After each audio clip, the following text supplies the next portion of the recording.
नमस्कार, मैं Mukesh Vishwakarma. Basic chemistry में आपका स्वागत है। दोस्तों, आज हम संरचना बनाना सीखेंगे कि यौगिकों की संरचना किस प्रकार बनाई जाती है।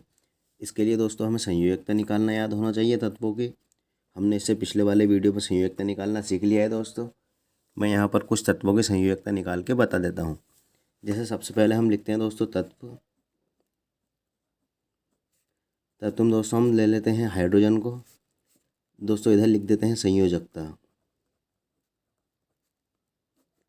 दोस्तों हाइड्रोजन की संयोजकता होती है +1।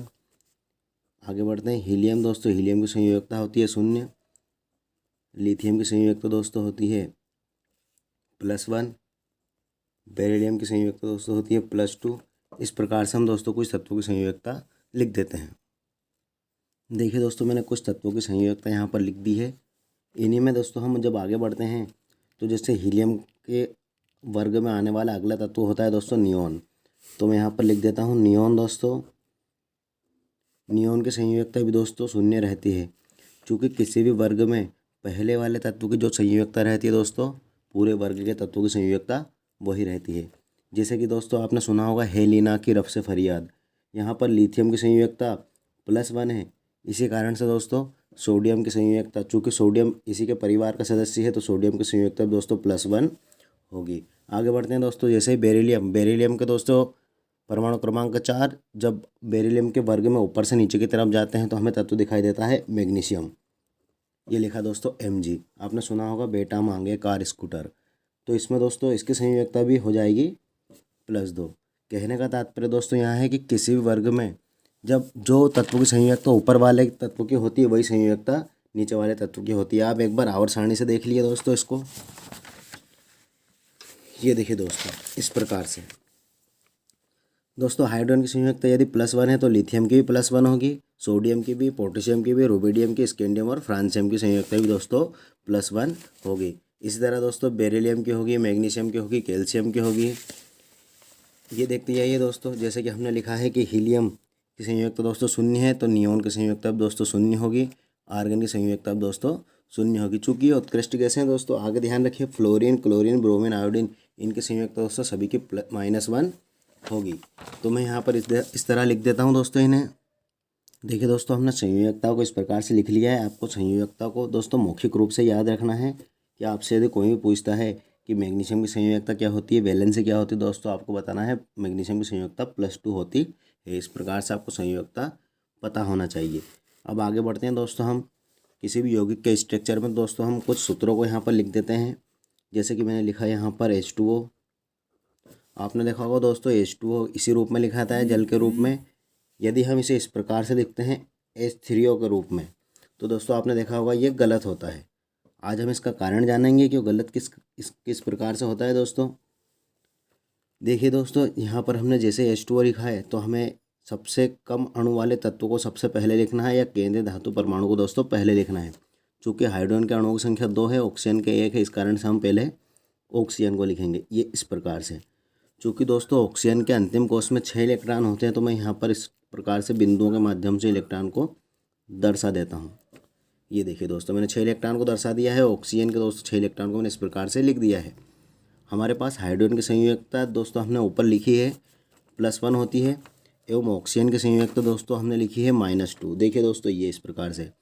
कहने का तात्पर्य ऑक्सीजन 2 इलेक्ट्रॉन लेना चाहता है, तो यहाँ, और चूँकि दोस्तों हाइड्रोजन के पास प्लस है, इस कारण से यहाँ अपना इलेक्ट्रॉन ऑक्सीजन को दे देगा। तो देखिए दोस्तों इस प्रकार से इसकी संरचना बन जाती है।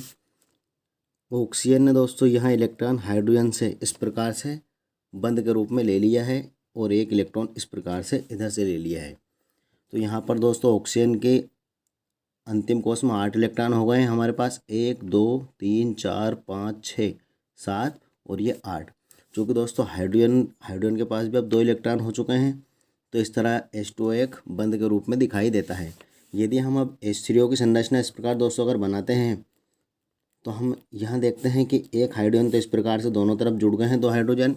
अब हमारे पास एक हाइड्रोजन बचा है दोस्तों। यदि हम इस वाले इलेक्ट्रॉन से हाइड्रोजन को इस प्रकार से जोड़ते हैं, तो एक इलेक्ट्रॉन अकेला रह जाता है। नियम के हिसाब से दोस्तों हमें याद रखना है, हमेशा कभी भी इलेक्ट्रॉन अकेला नहीं रह सकता। इस कारण से यहाँ संरचना दोस्तों गलत बनती है। आगे बढ़ते हैं दोस्तों अगले सूत्र की तरफ। जैसे हमने लिख लिया है यहाँ पर दोस्तों NaCl, सोडियम क्लोराइड नमक का सूत्र दोस्तों हमने यहाँ पर लिखा है।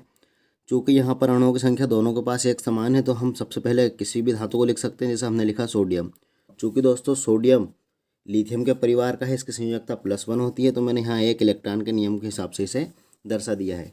इधर दोस्तों क्लोरीन है, क्लोरीन के अंतिम कोष में दोस्तों 7 इलेक्ट्रॉन होते हैं एवं क्लोरीन की संयोजकता दोस्तों यहाँ देखिए -1 होती है इस प्रकार से।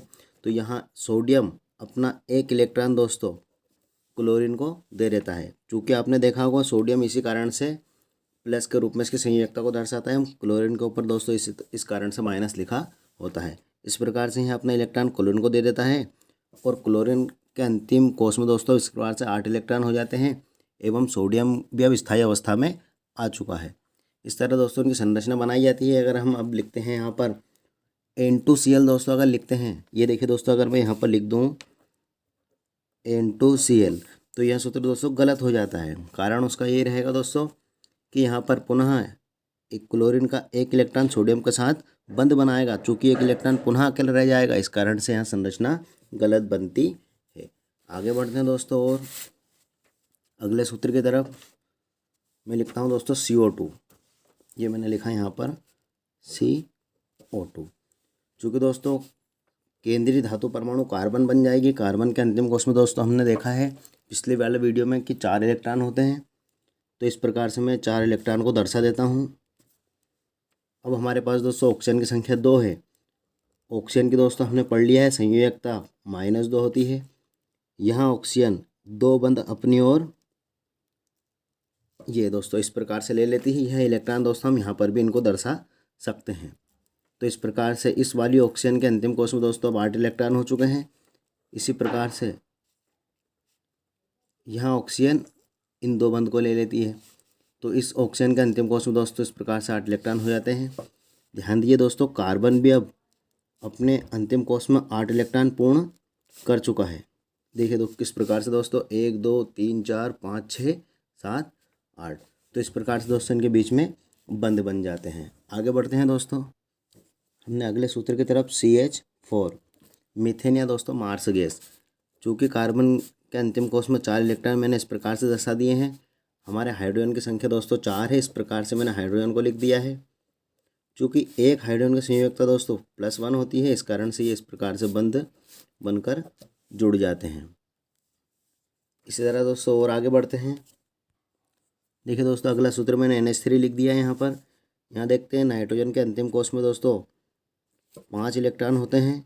चूँकि इसके संयोजकता दोस्तों हमने ऊपर पढ़ी है -3 होती है। चूँकि यहाँ इलेक्ट्रॉन तीनों अकेले हैं, इस कारण से 3 हाइड्रोजन से इलेक्ट्रॉन को ये ग्रहण कर लेते हैं। इस प्रकार से दोस्तों ये देखिए दोस्तों, ये नाइट्रोजन इन हाइड्रोजन से इलेक्ट्रॉन को ग्रहण कर लेते हैं इस प्रकार से। चूँकि इलेक्ट्रॉन दोस्तों जोड़े में इस प्रकार से रह सकते हैं, यदि इलेक्ट्रॉन अकेला होता तो यहाँ संरचना गलत होती। दोस्तों यहाँ पर इलेक्ट्रॉन जोड़े के रूप में है, तो यहाँ स्थायी अवस्था में रह सकता है। ये दोस्तों अमोनिया की संरचना बन गई। इसके बाद दोस्तों इससे अगले वीडियो में हम पूरी कार्बन के सीरीज को समझेंगे। अभी हम अगले सूत्र की तरफ चलते हैं H2SO4।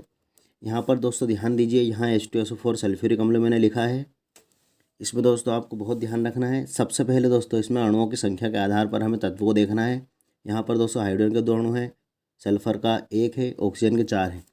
चूँकि दोस्तों हमें सबसे पहले कम अणु वाली संख्या को अणु वाले तत्व को सबसे पहले लिखना है, तो मैंने इस प्रकार से सल्फर को यहाँ पर लिख दिया है। आगे बढ़ते हैं दोस्तों। चूँकि दोस्तों सल्फर के अंतिम कोष में 6 इलेक्ट्रॉन होते हैं, मैंने इस प्रकार से 6 इलेक्ट्रॉन को यहाँ पर दर्शा दिया है। जब दोस्तों आपको हाइड्रोजन और ऑक्सीजन दिखाई दे तो यहाँ इस प्रकार से ऑक्सीजन को मैंने लिखा है। ऑक्सीजन के अंतिम कोष में दोस्तों 6 इलेक्ट्रॉन होते हैं। इधर भी ध्यान दीजिए दोस्तों, इधर भी मैंने 6 इलेक्ट्रॉन को इस प्रकार से दर्शा दिया है। चूँकि यह वाला इलेक्ट्रॉन इस वाले सल्फर के साथ इलेक्ट्रॉन का साझा कर लेगा, ये इस प्रकार से दोस्तों बचे हुए इस इलेक्ट्रॉन के पास हाइड्रोजन इस रूप में आ जाएगा। ये देखिए दोस्तों, अब हमने 2 हाइड्रोजन खर्च कर दिए हैं। ऑक्सीजन की संख्या हमारे पास 2 खर्च हो चुकी है, शेष ऑक्सीजन 2 बची है। तो यहाँ पर ऑक्सीजन इस प्रकार से ऊपर की दिशा में सल्फर की तरफ और एक ऑक्सीजन नीचे की दिशा में इस प्रकार से बंध बनाकर जुड़ जाती हैं। तो यहाँ दोस्तों बन जाती है हमारी H2SO4 की संरचना। दोस्तों इन H और O के बीच में यदि आप बंध नहीं भी लगाएंगे तो दोस्तों आपकी संरचना सही रहती है। आगे बढ़ते हैं दोस्तों। यदि दोस्तों वीडियो पसंद आए तो शेयर, लाइक एवं सब्सक्राइब कीजिए दोस्तों। इस प्रकार के अगले वीडियो की नोटिफिकेशन आपको मिलती रहे। आगे बढ़ते हैं इसमें संरचना में। अगला हमने लिखा है दोस्तों एथेन C2H6। चूँकि दोस्तों यहाँ कार्बन के अणुओं की संख्या कम है, इस कारण हम सबसे पहले 2 कार्बन को इस प्रकार से लिख देते हैं, इनके बीच में एक सिंगल वन बना देते हैं। चूँकि हाइड्रोजन की संख्या दोस्तों हमारे पास 6 है एवं तो इस कारण से हम एक कार्बन को 3 हाइड्रोजन दोस्तों प्रदान इस प्रकार से कर देते हैं। ये देखिए दोस्तों, इस प्रकार से हमने एक हाइड्रोजन से, ये देखिए दोस्तों, एक कार्बन को दोस्तों हमने 3 हाइड्रोजन दे दिए। इसी प्रकार इस दूसरे कार्बन को भी हमने 3 हाइड्रोजन दे दिए। चूँकि दोस्तों कार्बन की अब यहाँ पर संयोजकताएं पूर्ण हो चुकी है। देखिए आप, एक इलेक्ट्रॉन इधर साझा करता है, एक इधर से, एक इधर से और एक इधर से। तो इस प्रकार से कार्बन का अष्टक भी दोस्तों पूर्ण हो जाता है। धन्यवाद दोस्तों।